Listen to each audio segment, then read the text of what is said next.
bakhe nendlu yakhe emva kwakhe ukugcina indlela kaJehova nokusebenza ukulunga nokwahlulela ukuze uJehova amenzele uAbraham lokho amthembise khona. Amen. Lana siyabona ukuthi uNkulunkulu uthi umkhethile uAbraham. Amen.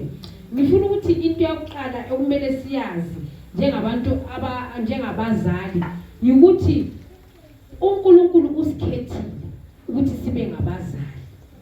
Uyasho ukuthi umkhethe ukuba ayale abantwana bakhe. Umzali ukhethelwe ukuthi uyale abantwana bakho.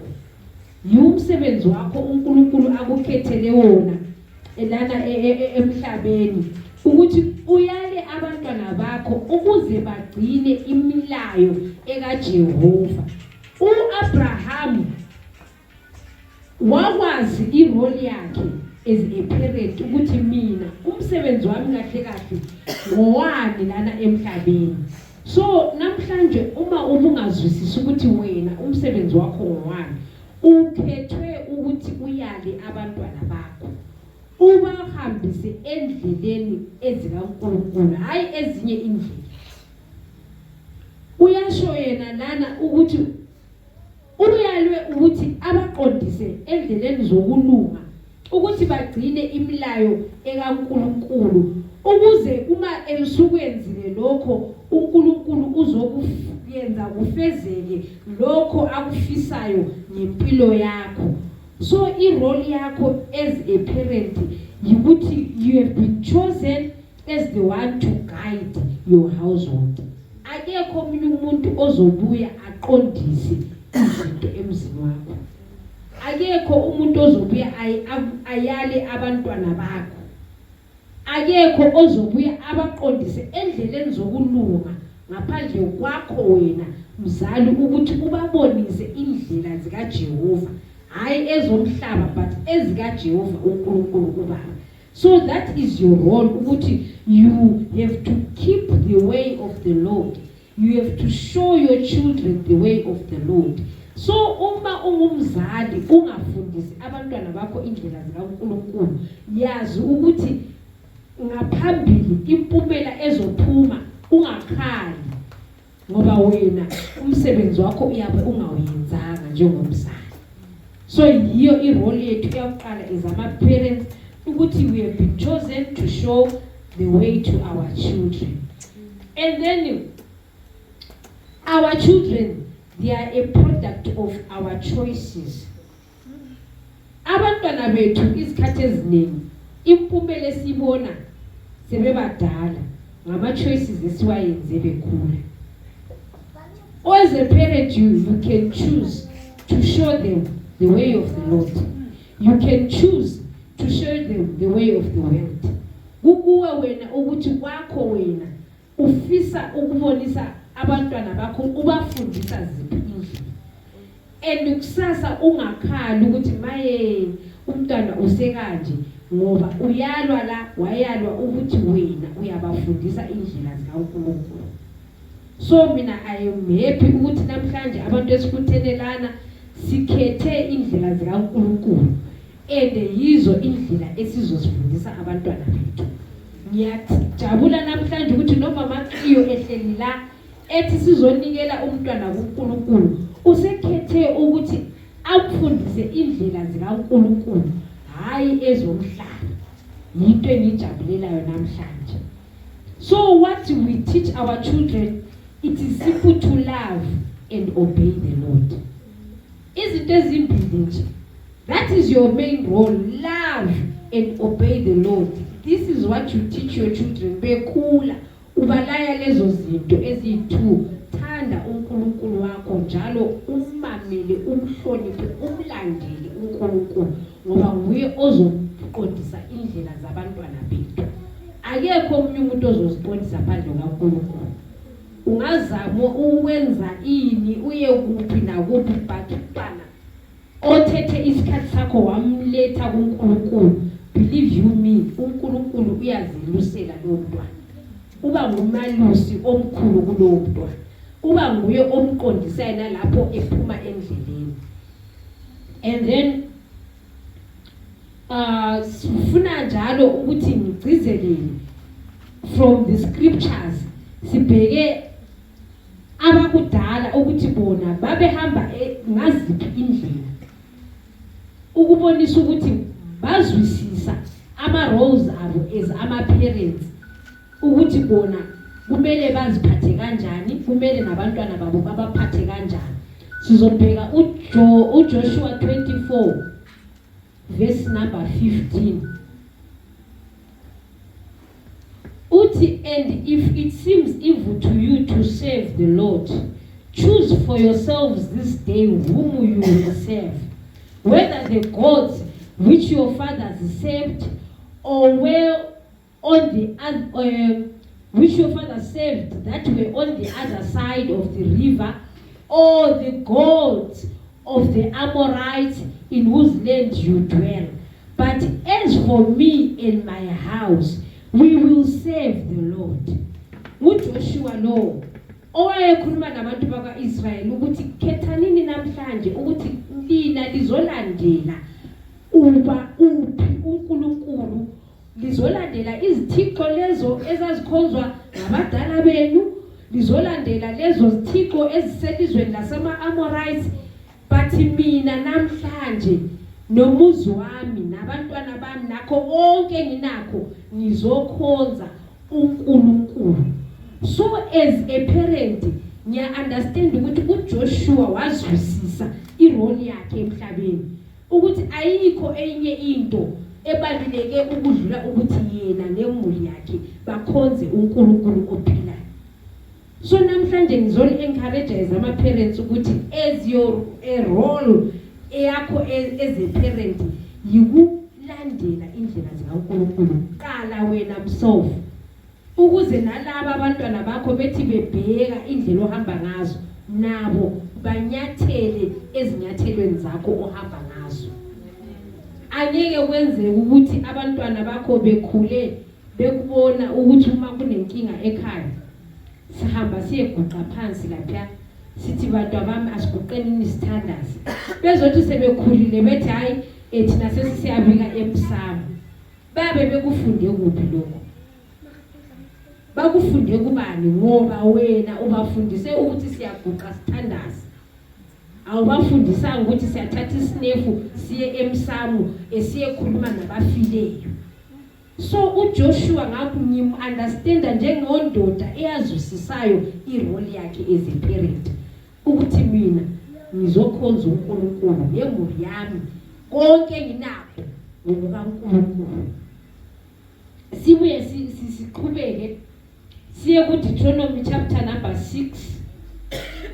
Deuteronomy chapter number 6 sizovula imibhalo eminingi. Mina ngiyathanda ukuthi uma sifunda sibheka elizwini ukuthi bona babehamba bekwenza kanjani ukuze nathi silandele lezo zinyathelo.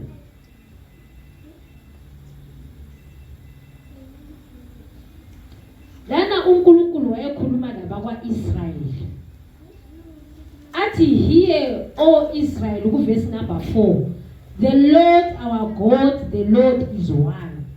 You shall love the Lord your God with all your heart, with all your soul, and with all your strength. And these words which I command you today shall be in your heart. You shall teach them diligently to your children, and you shall talk of them when you sit in your house, when you walk by the way, when you lie down, and when you rise up. You shall bind them as a sign on your hand, and they shall be a frontlet between your eyes. You shall write them on the doorpost of your houses and on your gates. This, Israel, it is a breed of a people who were being commanded by God how to walk as children of God. They were told, the words that I command you, you shall teach them diligently to your children. As a parent, you teach the word that the Lord has commanded you to your children. You don't teach anything else. You are a role model for your children. Ubafundisa izwi. Njoba nabako Israel batshela ukuthi uzokufundisa abantu abakho lawo amazwi engiwakhulumayo. Nizokhuluma ngawo uma nihlele ezindlini zenu. Uma nihamba endleleni nizobe lokho nikhuluma ngalawo amazwi engiwakhulumayo mina. uNkulunkulu lo okhulumayo elaya uIsrael. So nathi as abantu esizwisisayo ukuthi akukho kunye enye indlela esingahamba ngayo phandle kokungena elizwini. Singabazali asifundiseni abantwana the way okumele bahambe ngayo.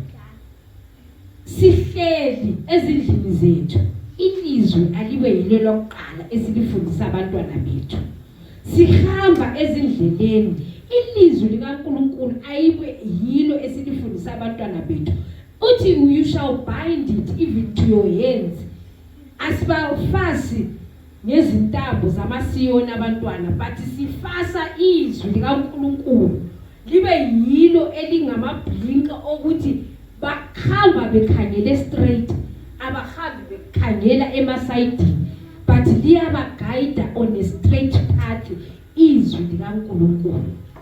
Your role yethu as ama-parents to teach these children what the Lord says. Ukuze babekwazi ama-scriptures baqala behleli khona phana endlini. Asike sivuleni uPsalms 23. Ithini uPsalms 23? uJehova ungumalusi wami angiyiwesaba lutho. Umntwana ukhule wazi ukuthi unomalusi endanyeke asabe lutho. Ilizwi lelo noma sekuma situations esekakhulile umntwana uzolikhumbula kuphela yilo elizomsiza ukuthi esehlangane leziphi uzosebenzisa izwi ukuthi alwe ngalo ilizwi. So it's just to encourage us as ama-parents, let us never forget our roles. Let us never forget ukuthi abantwana laba babheke thina esikuthandayo nabo bazokuthanda kakhulu. So whatever okufakayo emntwaneni, believe you me,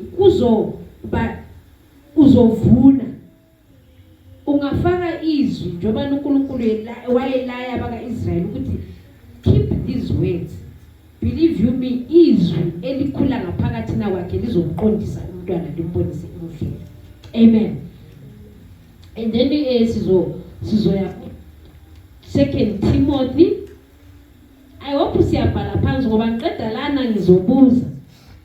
Mina ngingutisha. Ngiqeda lana ngizobuza imibuzo. We cannot come and have scriptures that we put in our heads. Emakhanda ethu akwenzeki lokho. Kumele ama-scriptures wabhale phansi. 2 Timothy chapter number 3 verse 14 to 15. Uthi yena, but you must continue in the things which you have learned and been assured of, knowing from whom you have learned them, and that from childhood you have known the Holy Scriptures, which are able to make you wise for salvation through faith which is in Christ Jesus. Apostle Paul lo obekhuluma noTimothy emgqugquzela ukuthi Timothy qhubeka kulezo zinto owazifundayo, lezo zinto eziliqiniso, lezo zinto owazifunda kulabo abakufundisayo. From umntwana omncane, ithi from childhood you have known the Holy Scriptures. From childhood you have known the Holy Scriptures. Meaning ukuthi uTimothy, whoever was teaching him, wamfundisa ama-Holy Scriptures from childhood. Akuzange kuthiwe lawana amajayivu owafundiswa ukhoza abaphansi owawufundiswa. uTimothy was taught Holy Scriptures from childhood. So I just want to encourage us as parents with abantwana bethu, let's teach them the Holy Scriptures. These are the Holy Scriptures. Yini lizwi. Ngithanda ukuthi uTimothy uPaul, Apostle Paul, uyasibonisa ukuthi why was it important for him to learn the Holy Scriptures. Which are able to make you wise for salvation. So umufundisa umntwana ama-Holy Scriptures, no ukuthi imbhalo le ungabe ungaboni wena ukuthi wenzani, umfundisa amavesi usithi funda ilizwi likaNkulunkulu. But believe you me, as the child grows, it gives wisdom emntwaneni to know how to make sound decisions, to know how to walk in salvation. So imbhalo le uNkulunkulu alokho eqhubeke ekhuluma ngayo ukuthi ifundiseni abantwana benu. Uyazi ukuthi ukuhlakanipha konke okudingwa ngumntana wakho akakutholi ku-TV, akakutholi ku-internet. Inhlakanipho edingwa ngumntana wakho sithi ayi mina wami umntana ngabe uyahlakanipha njengozibhalo. Believe you me, it's only in the word. It's only in the word. Angeke umntana wakho ahlakaniphe 24/7 ulandelela amasoap wonke aku-TV azelala ngo-5 ekuseni. Ama-games wonke latest uyawazi umntwana wadlala from A to Z wonke on the phone. Akuna nalapho yakuthi khona mntanami sokuyisikhathi sokuthi sike sibheke lokho exciting, sike siconcentrate ekuthini umphefumulo wakho uke uthole ukudla okuyikho okuzokunikeza ukuhlakanipha. So as parents, let us know what we are putting in our children. Sifakane ebantwaneni bethu, singabafaki poison. The moment ufaka umntwana poison ungakhali kusasa ukuthi manje umntanami bhekani ukuthi sokuhamba. As long as the word is inside a child, believe you me, no matter how much they can go astray, God waters his word. He says his word does not return to him void. Alibuyeli lingakufezanga lokho yena uNkulunkulu akuthilo. So izwi lona leli uma ulifundisa umntwana ekhula umtshela ukuthi children obey your parents in the Lord, for this is right. Honor thy father and thy mother, for this is the first commandment with a promise. Believe you me, when they keep that word inside of them, uNkulunkulu uthi izwi lelo alibuyeli kuye lingawufezanga umsebenzi. So from today onwards, uma uburelaxile uzitshela ukuthi umntana wakho sasemncane, the devil does not wait. Emncane enje so uyabe sekafakile iphawu lakho Sathane. Waqeda wena lokho sithi hayi umntana wami umncane, hayi umntana wami umncane. Emncane ini? If umntwana can touch a phone and know ukuthi I can open this up, what can stop you wena njengomzali ukuthi mntanami asike sihlalelana phansi sike sifunde iBhayibheli, asike sihlale phansi sithandaze? Ustopwa yini ukuthi ukwenze? If umntwana akwazi ukubamba iremote a-change ama-stations, akhethe ama-cartoons afunayo, amamele azawazi lokwacula ajambe upside down ayenze yonke, what can stop that child from learning about the word of God? The mistake esiyenza thina ama-Christians, si-relaxed kakhulu, asiyazi impilo esikiyo, siwazi ukukhala baye sokumoshakele. But uma sikhuluma kanje sisihambeni emakhaya siyefundisa abantwana this word. Uthi yena kuJoshua, this word it should not depart in your houses, on the wayside, wherever, on the front ledge. Uyakubona ihashi ukuthi lifakwa la angazi ukuthi liwabiza lithi yini, ayibheki esayidini. Uthi leli lizwi kumele libe njengomuntu ofakwe njengendlela ihashi livalwe ngakhona amehlo. But thina we are busy, relaxed. Go to the Muslim children. Muslim says zabo clearly, they already know the Quran. They know how to sing it. They know how to do everything. Always one. bangangena esontweni zabo soze babone bahambe up and down njengabethu abantwana abangakhuzekiyo, up and down, yesengilambile, sengifuna lokhu. Go to the Muslim uzoyibona idiscipline. Bafika bahlala abantwana esayidini yabo, uma kusenzwa kuyaguqa kuyathandazwa ngese they follow suit. But it's nabe to sithi kanjani, amncane umntwana akazi lutho asimiyeke nini. Believe you me, allow that demon to grow. Allow it. Yalu lokhu ulinesa, ulithelela, uvuma ukuthi likhule. One day you will cry. But if you teach umntwana the right principles, believe you me, they will never depart from the way. So as long as we understand that impi esinayo as parents, we fight for these children. The devil wants to put in afuna. And believe you me, the devil has got more time with these children than we. Mama Madu uphuma sikhathi banendlu Monday to Friday. Yeah. Uphuma ngo-7, ujika to 3. Wena umbona isikhathi esinganani?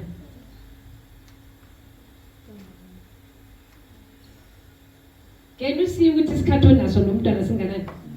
We has got more time with your child. Outsiders, the devil has got more time to plant abakufunayo.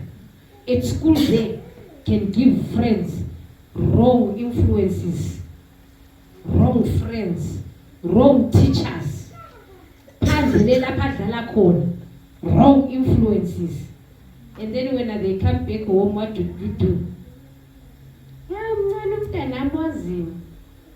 Hey, are you sure mncane wazini? Usho? Hayi mncane umntana ngizothi sengithi nini? Take them to the Lord while they are young. And God knows what to do with these children. And even if you raise my prayer points, you just tell God, but this one, I just said is yours. You know. This one you learned. This one to me. You know what you want to plan with this life. We are was na musa kona. Mina, I have got nothing. All I have done, I have put the word. I have taught the Holy Scriptures. Pero umkhumbuzo into oyenzile ayo ngayenzanga phe.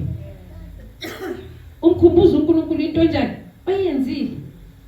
Ngiwafakile ama-Holy Scriptures, uthenga imfundisi indlela zohamba ngaye, nangu bengimdosa from emncane sagqoka ipampers esiya esontweni, nangu sezimntwana sekela 20 years uNkulunkulu.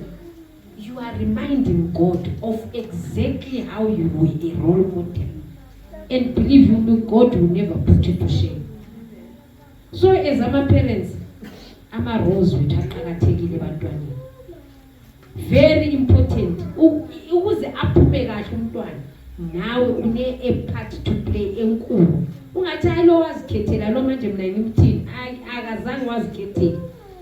Waqala wena wamkhethela, wasumbonisa wena ofuna indlela ofuna umbonisa ngayo. Uzomyisithi hayi mina vele umntana lo yangihlupha. Usuke wabuyela kumnikazi walo mntwana. Wamtshela ukuthi yabona ke lo ngifakile ama-Holy Scriptures, ngiyenzile ngendlela wena othe ngiyenze ngakhona, nawe ke mbona ukuthi sekayenzana, ubone ukuthi kuyehluleka nawe uNkulunkulu. And then kumele sizwisise ukuthi sikhona lapho kunento okuthiwa yi-discipline for abantwana bethu. It's just something that I will briefly touch on. Engani iyahlupha kulezi nsuku. Ingani i-discipline inzima. Asisayizwisisi, but when we were growing up, we knew what we were what. It-disciplines asinayo. It is your role to discipline your child. Aso role yakamakhelwane, aso role katisha, aso role yabafundisi, aso role yomuntu umebhomsha nomntanakho. It is your role to discipline your own child. Siyawazi amayezi okugoqa umntwana ukuthi yiwapi. Do we know? The years lapho kumele khona ugoqe umntana akho umfundise yonke into usazi ukuthi whatever omfundise khona angeke esakukhohlwa. Are we aware? 0 to 7 years. 0 to 7 years. Believe you me, whatever you teach a child from engaka akanawo lo mnyaka idiscipline ikhona. Uma maklanga decide ukuthi wena you don't eat when I have not finished cleaning the house, uzojwayela. Ungamfundisa ukuthi at 6 months uvuye kuseni uyakhipha ipampers, wena kumele ufunde ukuthi uzochama. Uyafunda umntwana by 9 months vela usaqongisa nepampers. It's up to you. 0 to 7 years. Ungadluli 7 years, whatever that you have taught that child, hey, believe you me, it will stick for life.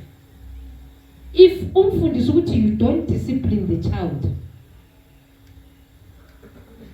unga-expect ukuthi at 10 years, at 14 years, uzodiscipline over. You never taught umntwana discipline from amncane.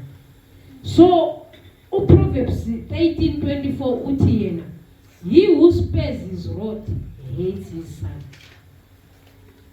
Yazi bengifuna ukufunda ngesizulu kahle. But he who loves him disciplines him promptly. Uyawazi ukuzonda umntana ukuthi wenza.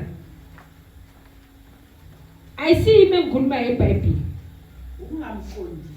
If ungamqondisi umntana wakho iBhayibheli lithi uyamzonda. Uyamzonda umntana wakho. If ungamqondisi uyamzonda. But lo othanda umntana wakhe ngokusheshsha nje khona apho nje uvele nje ushaya discipline. So kulokhu fake usithi ngiyamthanda umntanami, I love my children, faking us. Do you discipline your child? Do you discipline your child? 0 to 7 years. Bekumele ngabe umgoqile. Angithi bathi sigoqa sisemanzi. Usigoqe kahle. Usifundise everything ofuna ukuthi uyiteach emntwaneni. Discipline wena lena ukwazi ukuthi when we are going to bed, we kneel by the bedside, we say the Lord's Prayer, Baba siyabonga, sesiyalala, sigcine, amen. Thank you, Father, for the food before us, bless it, amen. That discipline, no matter where the child goes, ayiphume emntwaneni. Angithu jwayele, yi routine ya every day. Imagine from emncane ngaka 1 year, 2 years, 3 years, 7 good years. Alokhe senza same thing umntwana. The child will never go astray. So if you don't love your child, Mama Clem, if you don't love this one, spare the rod. Ungamshayi. Ubone ukuthi kuzoyenzakalana. Use the rod of correction. Ubuye siya ku Proverbs 22. If you want ama verses of discipline umntwana amaningi vele aku Proverbs. Uzophuma lapho ubaleka cause okunye kubuhlungu. Uzokutshela iqiniso ku Proverbs. Proverbs 22 verse number 6 yona ithi, train up a child in the way he should go, and when he is old he will not depart from it. I see him engikhuluma. Mtraine indlela okumele ahambe ngayo. Esekamdala akaphumi kimi. Mama verse I see him bani. Ningasukilana lithe umama usibandali mzwini. I see him ilizwi likaNkulunkulu okumele lisiqondise, lisibonise indlela. And then sibuye futhi kuno Proverbs 23 verse number 13, do not withhold correction from a child, for if you beat him with a rod, he will not die. Oh mama, if you beat a child with a rod, iBhayibheli lithi angeke afe. Nanami nginjangaze ngambona mina wafaya ukuthi awulewe ukuthi umama uke wamchacha kancane asisho lokho ukubulala phela othi usuthi usiyathatha bathi yini le ishambuku le usuthi uthi sisho ukucorrecta umntwana ukwazi ukuthi I am going to beat you and corrector you take the word of God. Mina what I love about this word it teaches and umntwana uzolizwa noma emncane. iBhayibheli lithi do not withhold correction from a child, for if I beat you with a rod you will not die. Alumfunde nama scriptures, you speak the word over a child. It's another technique eyokuthi Satan empilweni yomntanakho. As you are disciplining them, you speak the word. Khuluma izwi phezu kwakhe. Umbonisa ukuthi iBhayibheli lithi I should train you in the way that you should go, so that when you are old you will not depart from it. He who does not, the child hates their child. You are speaking the word, and believe you me, the word inside of a child, it will do the work. Singa underestimate this word. The problem is that underestimate is it's not, that one does not even help in any way.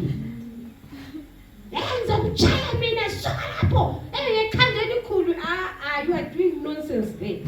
That is rubbish. Speak the word. I don't tell you what I have not practiced in my own life. I was taught by Nami or Mama Betu. I was groomed by them. They spoke the word over us when they were beating us. But we did not understand it.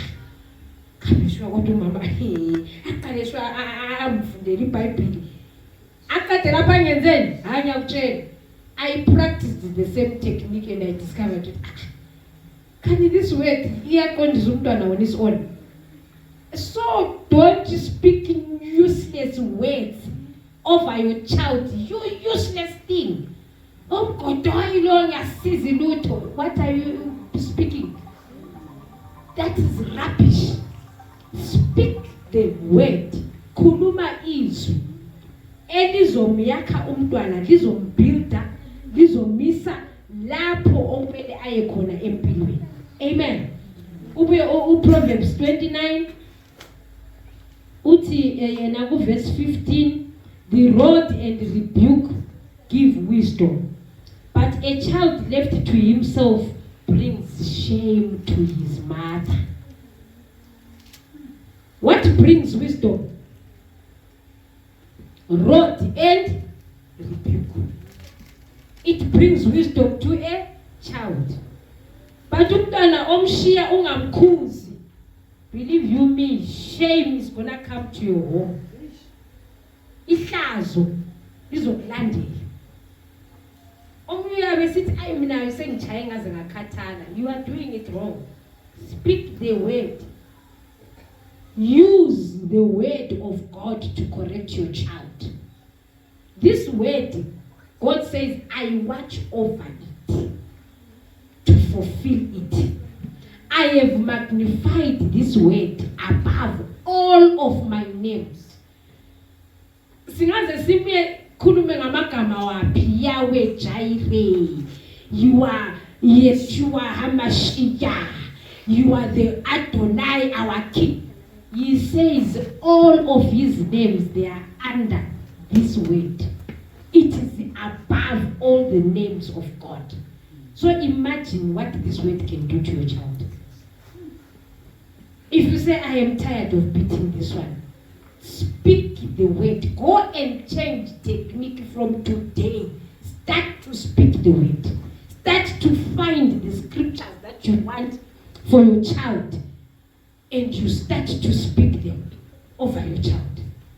And you will see what God will do. Because he says, this word will not return void. This word will accomplish. This word is tried. It is true. Bazali, it is the word that can only help us when we are building these children. And then somebody can be asking, Uti, I just wrote a few declarations that you can even make upon the life of your child. So that izinto zibe lula nazo empilweni yomntanakho. Omunye umuntu can say ukuthi ayi mina iBhayibheli angazi ukuthi ngiqale kuphi. It's not easy. It takes time with the word to find the appropriate scriptures over the life of your child. Because you are crying for certain things empilweni yomntanakho. It will take you to find them in the scriptures. Go to the scriptures. Search what are the scriptures saying. Oh, I love this one. This one, I love it. I'll speak it on my child. I need to cook fish I walk born. I remember when Umtanamo was doing SCT Form 4 in Zimbabwe, Form 4, Form 6, Lana Gule Metric. I used to love the scripture Ega with Daniel. With Daniel, I discovered which when they went to the nation of Babylon with his 3 friends, God gave them the wisdom in science. Always even in visions, no one could stand the wisdom Ega Daniel. Now friends working. The wisdom in poetry. So I would speak that with me no will have the wisdom of Daniel, Shadrach, Meshach, and Abednego. One is which also with the science, and believe you, Meshach did sciences, and she passed them up to A level. Because I would speak that over a child. That is what I wanted here to measure in. If you as the science in Yana, as a research in Yana, that's what I wanted for you. So I would speak with the knowledge in science. She will have knowledge in science. And at the end of the day, zafezeka lezo zinto. Abanye bangihleka amathisha, ukiphela umntana ama subjects, umtshela nama subjects lawa. What if she fails? Mina nje ngithi you are talking to the wrong mother. You don't know me. I finished my business. I had finished my business with God. Some keep history, some keep heritage. These things you said you don't want them, you want sciences. We are gonna register that, and you're gonna pass that. And believe you me, that is exactly what happened. Not to ukuthi uhlakaniphi. Ukuhlakanipha kulethwa ngubani? uNkulunkulu. So we speak the word upon our children. Kune scripture engisithandayo kakhulu. Mama Cleo, I gave you that scripture. And in the days to come, and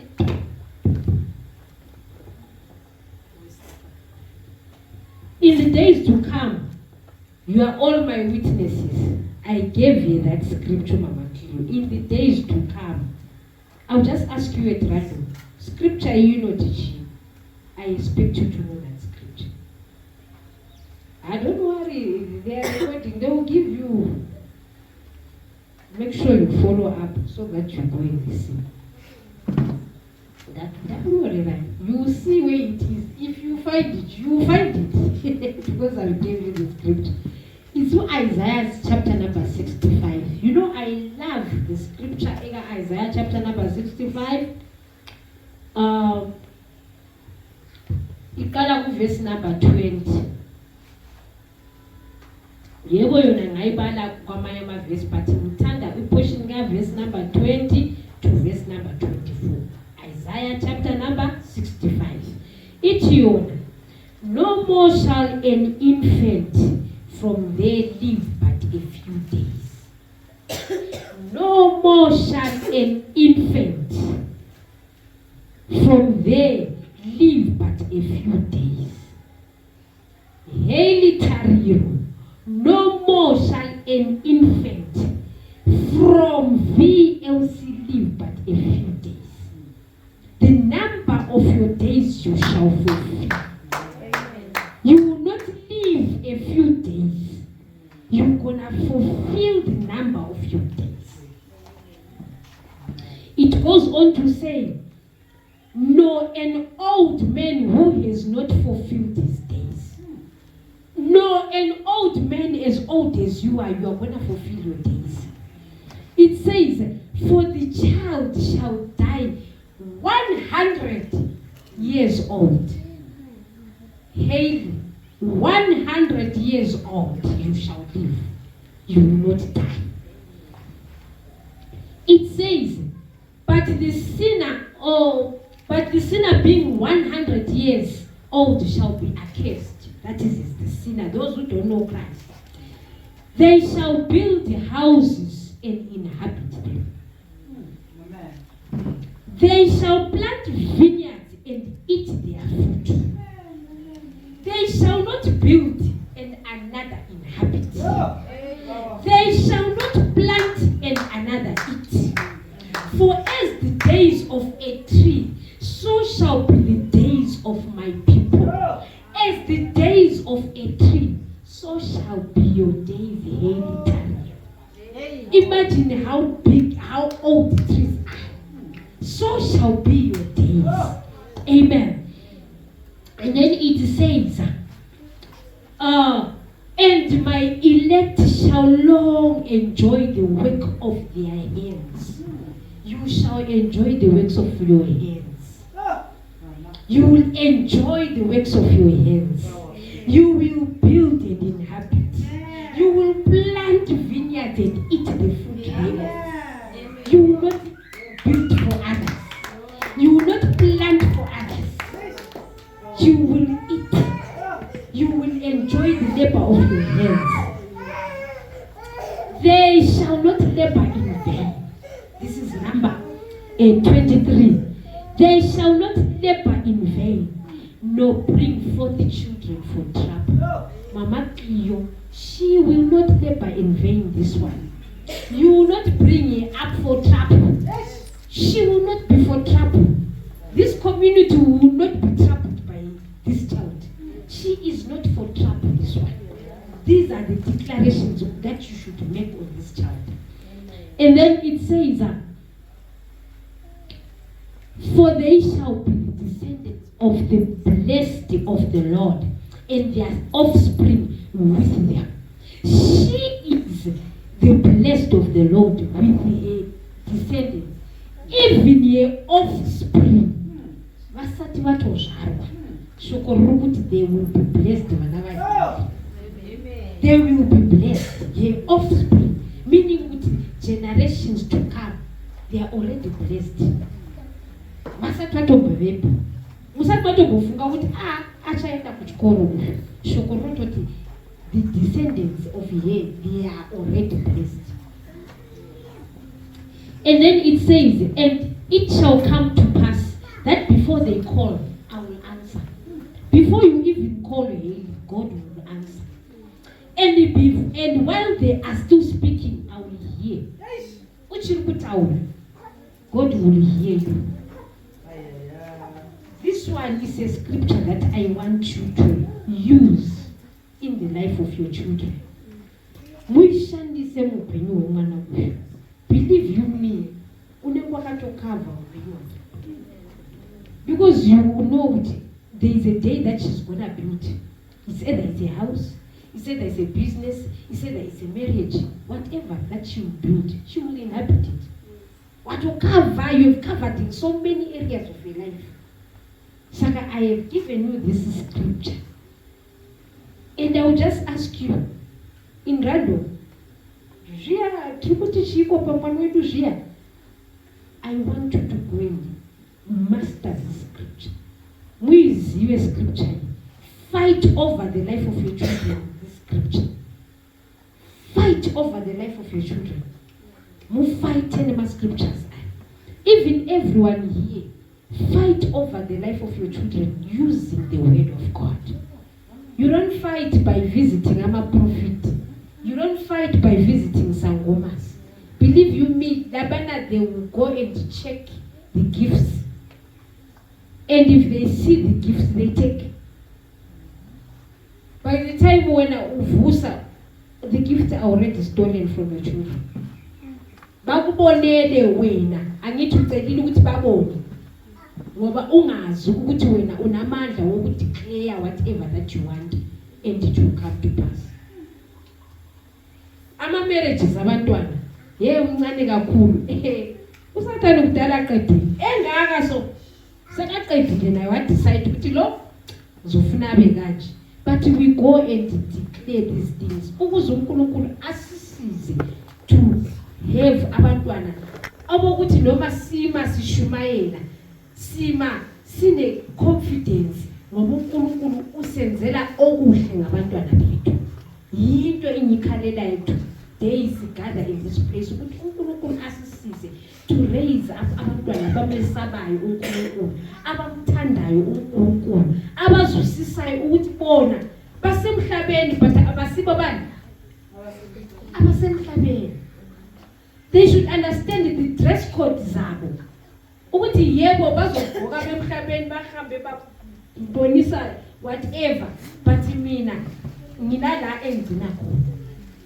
Angeke ngihambe imkhabi phandle, angeke ngihambe amabele aphandle, angeke ngihambe konke lokhu oyisketi oyizinqo konke kuphandle. Ngina lapho engigcina khona ngoba mina ngikhethwe for a purpose. So abantwana they should understand ukuthi they are chosen for a purpose, to be born to a mother who loves God. Bona already they are chosen for a purpose in the kingdom. Abanalo ilungelo lokuthi nje bakhethe any other life. Believe you me, if they decide to choose any other life, it's not gonna play around with them. It's gonna hit them hard and they are gonna cry. So asizame nini as ama parents to understand our role. Asambeni siyengena elizwini bazali, find out what are our roles. uNkulunkulu ufisani ngathi nabantwana bethu. Ungahlali nje uthi ayi khonokho kuyikho uNkulunkulu vela ngithi bazala bafumbethe.